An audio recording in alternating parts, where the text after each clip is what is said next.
So here at Box Hill City Oval with a victorious Josh Fraser and a victorious Northern Blues. Josh, 3 wins in a row. How good was that? That was the best of them, no doubt. Had a really clear focus on what we wanted to do today, so I thought the boys executed really well and our most consistent performance. So a lot to be excited about, but obviously the challenge now is to handle a win like that against a quality opposition. Probably the yardstick of the comp for a number of years, so a really good result. But another challenge in front of us to maintain that standard. Has that been the four-quarter performance we've been lacking so far?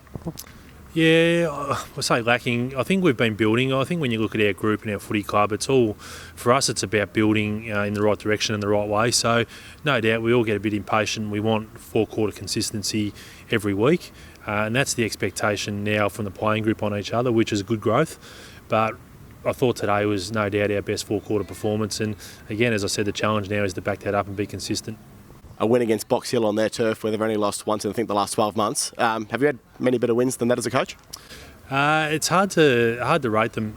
You do get emotionally attached to the groups you're coaching, and certainly the Gold Coast, we had some really important wins and some memorable wins, but I guess this one was quite special just in terms of where the list is at and where the footy club's at, and we're trying to build and get there as quickly as we can. So we've seen Carlton do some really exciting things this year, and I think our VFL program is growing at a rapid rate as well. So this was some reward for effort. Our development boys had a really good win as well. So the Northern Blues is heading in the right direction, and that's exciting for all of us involved. 3 consecutive scores above 100 points now. Has that been a change in mindset or change in personnel? Probably a mix of both. That was something we identified as well, that we weren't kicking big scores and we were probably leaking some easy goals. I thought today defensively it was our best performance. We were able to stifle their ball movement, which is a huge strength of theirs and a real weapon. So that was a clear focus. But in terms of our offence, I think we're getting a better spread forward to centre. We've got KJ, Liam Jones, Sauce can go forward and kick goals as he's shown, and Andrew Phillips today. So we've got some big guys that can clunk the ball in the air, and we've got some dangerous smalls on the ground. But again, the consistency factor of us doing it each week, and a part of that's owning and winning enough ball through the middle as well.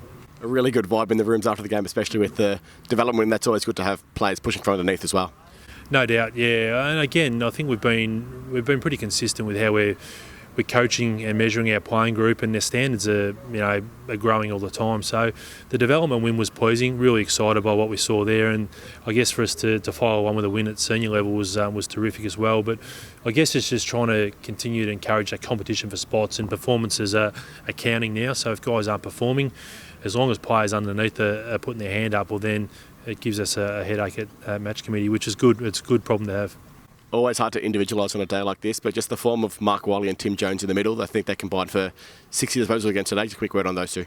Yeah, well, Mark Wiley's he's a bull. He's played at AFL level, and he's that contested type that will relish these conditions. Tim Jones, I think, is worth a mention. He's a player that joined our program really late.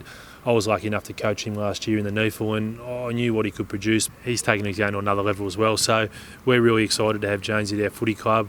But again, I thought Andrew Phillips played his role. Sauce in the second half got himself going. Timmy Tatevsky's pressure in the third quarter was elite. And I thought our back seven all played a significant role in being able to give each other support and win back the footy when we had to.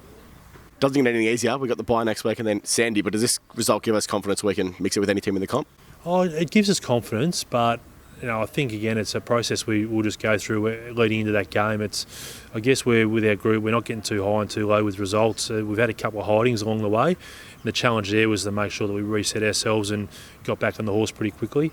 And we've had 3 weeks where we've had really good wins, but the challenge there is to be level with that. So Sandringham will present a really good opponent. I consider them almost in that Box Hill model, where they've been a real yardstick for a number of years. So it's going to be a great challenge, and if we're prepared to roll our sleeves up while we were today, we'll give ourselves a chance.